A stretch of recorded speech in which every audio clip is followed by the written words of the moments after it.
ভারত এক বিশাল বড় কাজ করে ফেলেছে। ডিআরডিওর নিজস্ব ডিজাইন তৈরি করা কে-4 মিসাইল টেক অফ করেছে আইএনএস আরিঘাট থেকে। এই আইএনএস আরিঘাট কি? এই আইএনএস আরিঘাট হচ্ছে নিউক্লিয়ার পাওয়ার্ড সাবমেরিন। আর এই সাবমেরিন থেকেই সফলভাবে টেস্ট করা হয়েছে এসএলবিএম কে-4। এই মিসাইলটি কিন্তু সাধারণ মিসাইল নয়। এই মিসাইলের খবর শুনেই পাকিস্তান এবং চীনের ঘাম ছুটছে এবং পেট খারাপ হয়ে গিয়েছে। এই মিসাইল এর ক্ষমতা কি এবং এই মিসাইল কিভাবে ভারতকে ক্ষমতাবান করে তুলবে সে নিয়ে আমরা আজকে আলোচনা করব। এই মিসাইল এর যদি স্ট্রাইকিং রেট বলি, এর স্ট্রাইকিং রেট হচ্ছে ৩,৫০০ কিলোমিটার। অর্থাৎ এটি নিউক্লিয়ার ওয়ারহেড নিয়ে ৩,৫০০ কিলোমিটার দূরে কোনো জায়গায় আক্রমণ করতে পারে খুব সহজেই। তো এই অবস্থায় কেন চীন বা পাকিস্তানের ঘাম ছুটবে না? বরঞ্চ এই খবর পেয়ে তাদের ধুকধুক শুরু হয়ে গিয়েছে।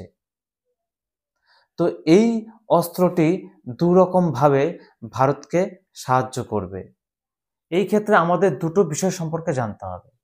এক, ট্রু সেকেন্ড স্ট্রাইক ক্যাপাবিলিটি এবং ডেড হ্যান্ড প্রোটোকল।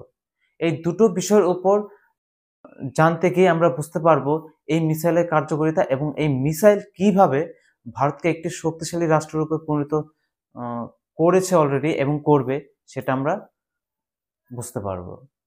তো প্রথম কি আছে, সেটা হচ্ছে ট্রু সেকেন্ড স্ট্রাইক ক্যাপাবিলিটি। এটি এমন একটি সিচুয়েশন, ধরুন এক্ষেত্রে আমরা চীনের উদাহরণ নিয়ে নিই। ধরুন চীন ভারতের স্থলভাগের উপর নিউক্লিয়ার আক্রমণ করলো। সে আক্রমণ করে ভারতের স্থলভাগের সমস্ত নিউক্লিয়ার যে অস্ত্র আছে সেগুলোকে ধ্বংস করে দিল।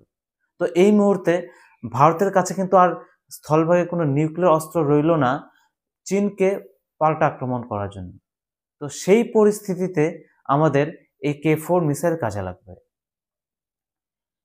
এই কে-4 মিসাইল যেহেতু ৩,৫০০ কিলোমিটার দূরে আক্রমণ করতে সক্ষম, তো সেই ক্ষেত্রে এই মিসাইল দিয়ে আমরা চীনকে আক্রমণ করতে পারবো।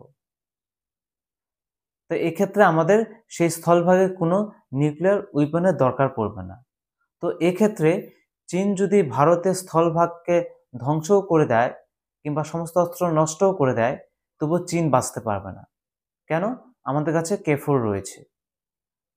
অন্যদিকে ডেড হ্যান্ড প্রোটোকল হচ্ছে এমন একটি অবস্থা, ধরুন চীন সমস্ত ভারতের ভূখণ্ডকে নষ্ট করে দিল।